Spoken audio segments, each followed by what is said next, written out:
All right, everybody. I'm making Nana's famous stuffed mushrooms. So, what I've done is I've got some margarine. I usually use, let me show you what I use. You could use butter, but I like the Smart Balance. And I have that in here. I've already chopped up my mushroom stems, the stems of the mushrooms, and I have some celery chopped up. Sometimes I'll put garlic in it, depends upon who's eating it. If it's something that, also if I have garlic, I don't have any right now. I could put a little bit of, I do for a backup, have some minced garlic. I'll throw a little bit of that in. I don't put any, I don't put any salt and pepper in any of my food.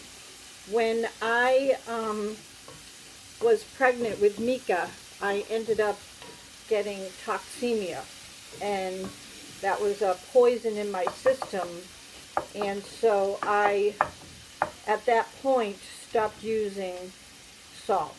So I never cook with salt. People add their own salt. Sometimes I'll throw tomatoes in here or something, and I will just get it all browned up.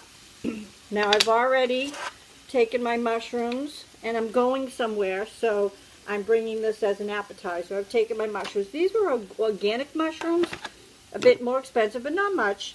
And it was hard to get the insides out, but they're much healthier. And I couldn't fit it in the pan, so I cut one of them in half.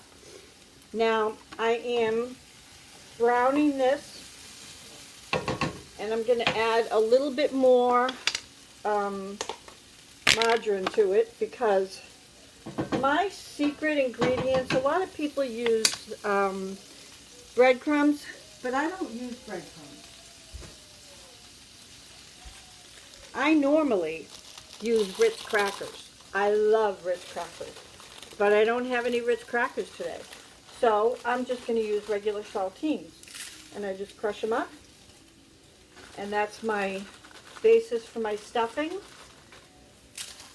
Crush them up till I feel that it's going to be enough stuffing, and I mix it all in together. Make sure it gets all nice and wet. And then I'm going to add spoonfuls of it to my stuffed mushrooms. And I'll be back in a minute.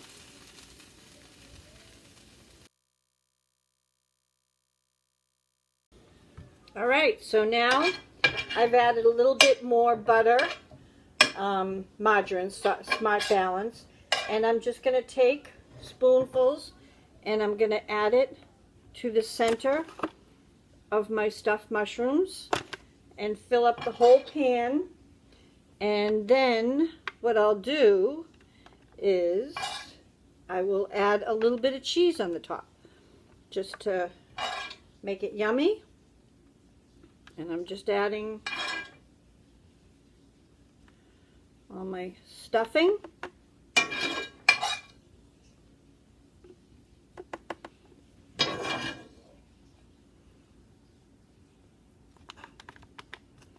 And I push the stuffing down, flatten it.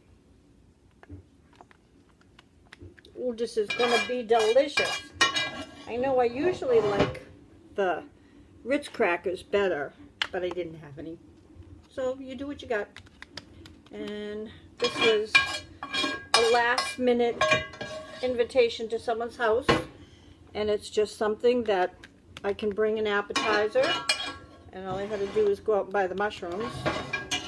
And then I'm just going to sprinkle, I always have bags of cheese in the refrigerator just in case I need them, and I'm just going to put, this is cheddar, some sharp cheddar, which is just, what do you call it, thick shredded. And now I'm going to put this in the oven. So here is my stuffed mushrooms, and it's got stuffing all over them, a little bit of shredded cheese, and I'm going to put it in the oven at 350 just before I leave, I'll probably put it in, because then when I get there, it'll be nice and warm. They don't have to heat anything up. And I'll wrap it up with aluminum foil. Every time I buy things, like I'll save the containers, or I'll buy, you know, like a bunch of containers. My girlfriend, I'm going to her house and I'm bringing a little goodie bag. And in the goodie bag, I have some blueberry jam. But for her, because she always entertains, I bought some containers. So it's just a nice little, you know, hostess gift, along with, and a map, a motorcycle. This is pretty cool. This has all kinds of motorcycle rides highlighted for Lake George. And then I'll pop this in the bag after it's all nice and heated, and we'll have some stuffed mushrooms with her day. And thank you very much for joining me. It was fun. I hope you kids, my grandbabies, watch this and copy my recipes and share them with everybody. All right, peace out.